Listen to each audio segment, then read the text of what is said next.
ঈদের ছুটিতে Dhaka medical college হাসপাতাল ও পঙ্গু হাসপাতালে রোগীদের ভিড় বেড়েছে। সারা দেশে সড়ক মহাসড়কে দুর্ঘটনা ও সংঘাত সহিংসতায় আহত রোগীরাই ভিড় করছে বেশি। এ দুই হাসপাতালে ডাক্তার ও নার্সরা হিমশিম খাচ্ছে তাদের চিকিৎসা দিতে। জরুরি সেবায় বিশৃঙ্খলা এড়াতে প্রয়োজনীয় নির্দেশনা ও নজরদারি চালাচ্ছে স্বাস্থ্য অধিদপ্তর। আরও জানাচ্ছেন মেহেদি হাসান।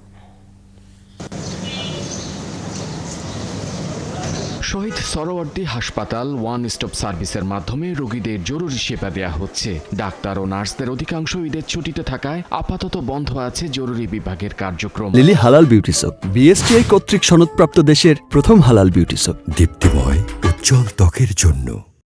তবে ওয়ান স্টপ সার্ভিসের মাধ্যমে সেবা পাচ্ছেন রোগীরা। আমার বাবু হয়েছে, মেয়ে বাবু হয়েছে, ওর একটু সমস্যা, শিশু ওয়ার্ডে ভর্তি আছে, এই জন্য ওখান থেকে টেস্ট দিছে। এই টেস্ট করানোর জন্য এখানে মাথা ঘুরে পড়ে গেছে, এই জন্য জরুরিভাবে ইমার্জেন্সিতে নিয়ে আসি। ডাক্তারের কাছে এখন আসেনি, এইমাত্র আসলাম।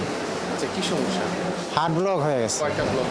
দুইটা। তবে বরাবরের মতো রোগীর চাপ সবচেয়ে বেশি ঢাকা মেডিকেল কলেজ হাসপাতাল ও পঙ্গু হাসপাতাল। সারা দেশে সড়ক মহাসড়কে দুর্ঘটনা ও সংঘাত সহিংসতায় আহত রোগীদের ভিড় বেড়েছে এই দুই হাসপাতালে। সীমিত ডাক্তার ও নার্সদের হিমশিম অবস্থা। ছুটির সময়ও রোগীদের অপারেশন চলছে দুই হাসপাতালে।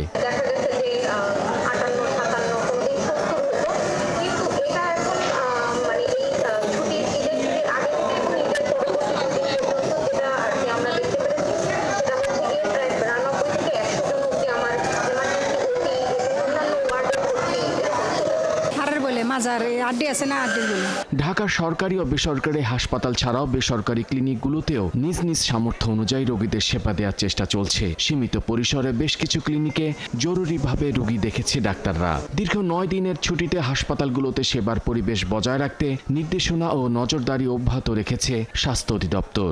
ডায়ালাইসিস সেবা বা জরুরি ল্যাব বা জরুরি ওটি এগুলো বন্ধ করে নিই আমরা।